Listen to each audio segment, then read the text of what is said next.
On the phone with me is the head coach of the Lyman Eagles, Dale Anderson. It's our Wyopreps small school game of the week with the defending champion and second-ranked Lyman Eagles heading on the road to take on the third-ranked Lovell Bulldogs. Coach, first of all, thanks so much for some time. And I know when we talked last month when I was on my football tour, you thought you were going to have a team, but you knew it was going to be a different team.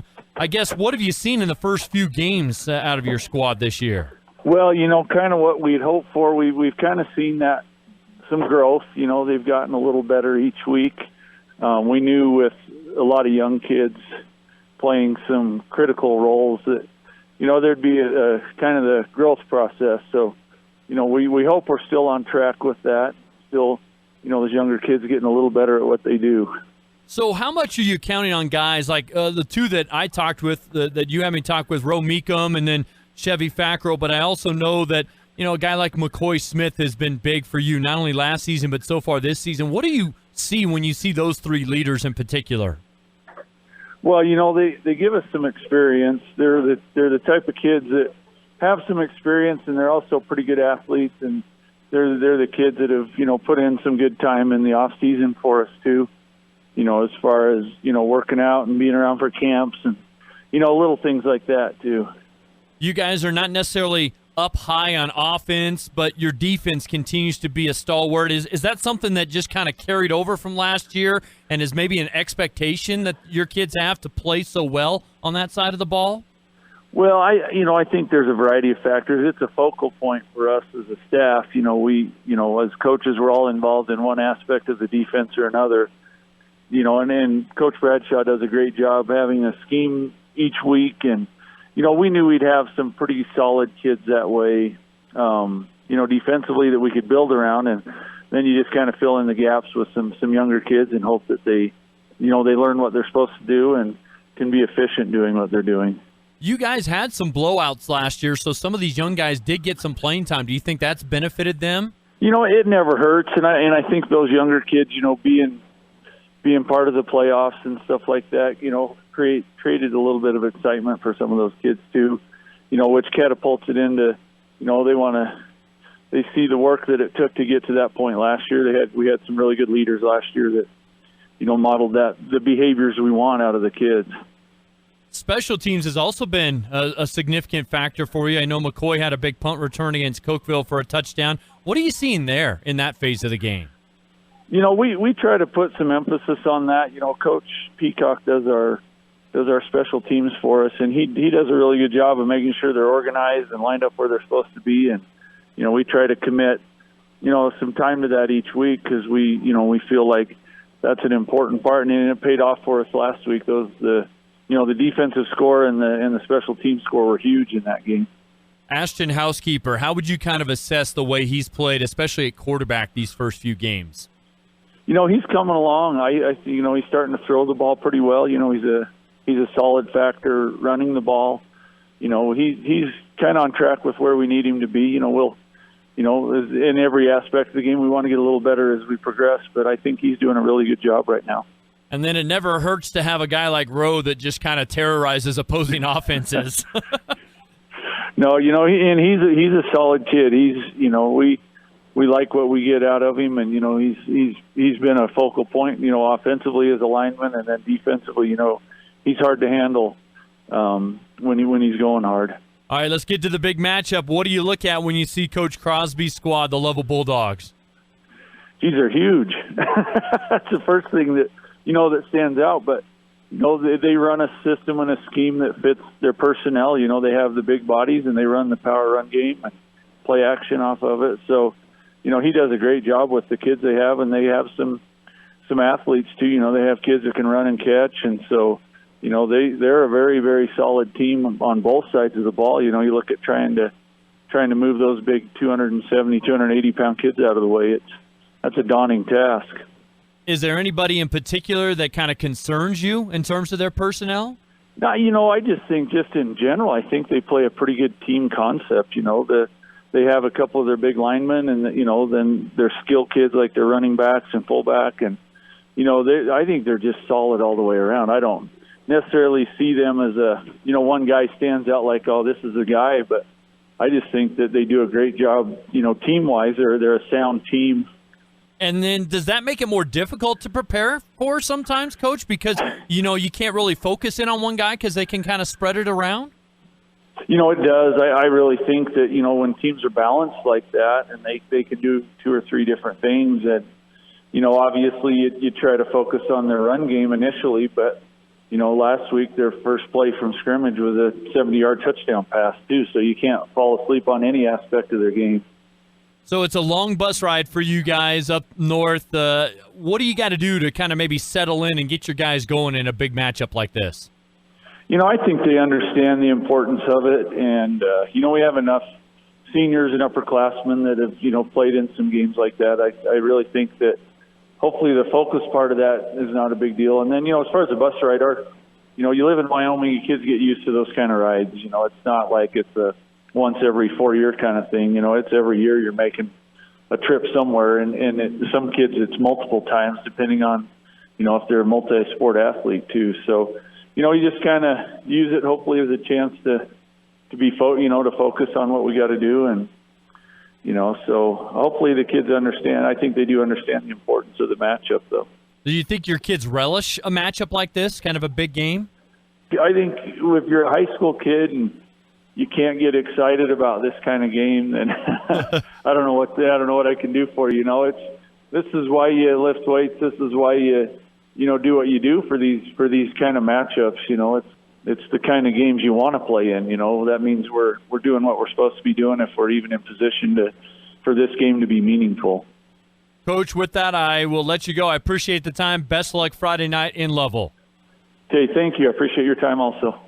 We continue the conversation with the Wyopreps Small School Game of the Week, and it happens to be a big matchup in Class 2A. Third-ranked Lovell hosting the defending 2A champs and second-ranked Lyman. And on the phone with me is the head coach of the Lovell Bulldogs. We visited with him a couple weeks ago. That's Nicc Crosby. And, Nick, thank you again for your time. First of all, what have you seen out of your team in the last couple of games since I talked to you?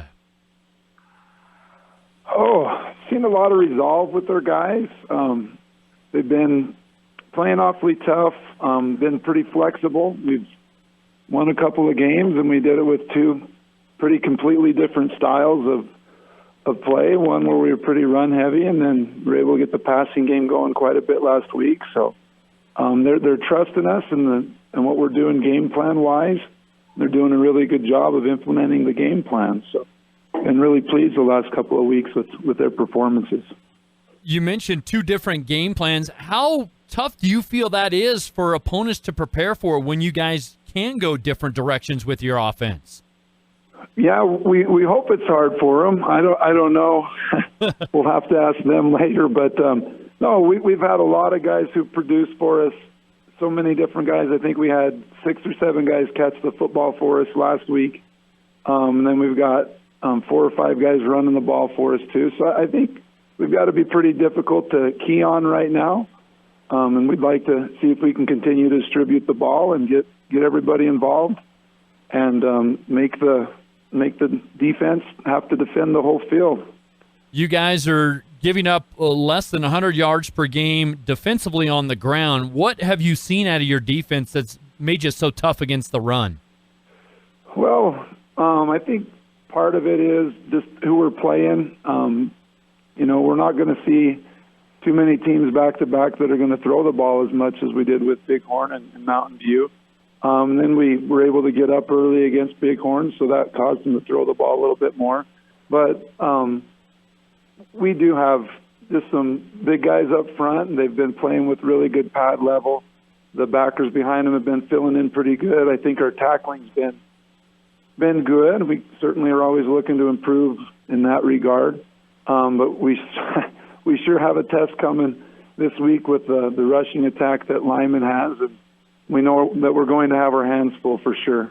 We'll talk about Lyman in just a moment. Continuing to focus on your squad, Dalain Mangus having a good season so far on the ground. What have you seen out of him in terms of his ability to find the right spot and the soft spot in the defense or follow his blockers? What have you seen in terms of him averaging 120 yards per game right now? Yeah, that's just it. He's got great vision. Okay. The guy knows how to set up his blocks, and then he hits that initial hole, and he has a way of just finding some space. doesn't quite have the breakaway speed that C.J. Lindsey had for us last year, but he's been able to still get some pretty good chunk yards for us. The line's done a good job providing that initial hole for him, and then downfield, we've really been preaching to our wideouts as well to be engaged and to be looking for downfield blocks, and Dalin's done a good job of finding the space created by all that hard work from his teammates. What about your quarterback? I'm going to go out on a limb and think maybe it's your son in Davin. What are you seeing out of his development? Well, we're honestly a year earlier than we had hoped to be. We had what we thought was going to be our returning starter this year, and things didn't quite pan out. But, he is my son. I've been able to enjoy a lot of football with him over the years. He's been around it his whole life and just absolutely loves football. And so, the understanding of the game is certainly one of his strong suits. But as a young guy, he has a ton to learn. But he's had a great attitude, and I just can't speak enough of his upperclassmen teammates and the great job they've done. Embracing having a younger guy in that position. They've done a great job protecting for him. He's had very little pressure so far, and that running game has been able to take a ton of pressure off of him, and not feeling like he has to throw the ball a million times each game and complete every pass. So it's just really been a perfect storm for him, and we hope that he can continue to develop and make it to where defenses can't just key on a run game each time. Well, let's talk about the big matchup. You kind of alluded to a few things, but what are your impressions of Coach Anderson's squad and what he's bringing to town Friday night? They're awfully good. I think you can say that pretty much every year. He does an outstanding job. They're very consistent. Their numbers aren't ever huge. They never have 50 kids out, but the guys that he has, they're committed. They're so well coached. They execute so well on the offensive and defensive lines, and that allows them to run the ball well and defend the run really well. So they're very stingy defensively. It's always a battle when Lovell and Lyman get together, and I'm expecting the same thing this Friday night. You were the one team that got them last year, and it sounds like they want a little payback.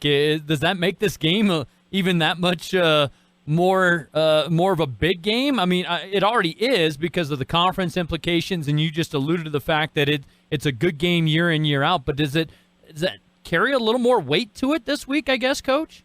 My memory serves me a little bit differently. I remember going to Lyman, and we lost that game 12-7. So I've heard people say we got them last year. We might have slowed them down, but they did beat us last year. Okay. Anyway, I just know that it's a huge conference game. I mean, every conference game is big. But, boy, like I say, we always get together and we have just a battle. And it's never one team super dominant over the others. 2 years ago, we beat them, I think it was 14-12. So it always seems to be within a score, and, just someone making a big play at the right time, forcing a big turnover. It's going to come down to some little thing that's going to allow one team to come out on top. You mentioned how stingy they are defensively. They don't put up a ton of offensive yards and points. How tough is it to go against that defense from an opposing coach's perspective? It's really tough. And like I said, with this system, they're able to be consistent year in and year out because they can control the clock. I mean, that's what they did on us last year. They had a couple of drives that were 6-7 minutes, and it really makes it difficult for your offense to get into any sort of rhythm. And obviously, if the opposing team doesn't have the ball, they're not able to score any points. So it's been a really good formula for them, and that's why they've been one of the most successful teams the past decade or so here in the 2A. So, yeah, they're just really well coached. They don't shoot themselves in the foot.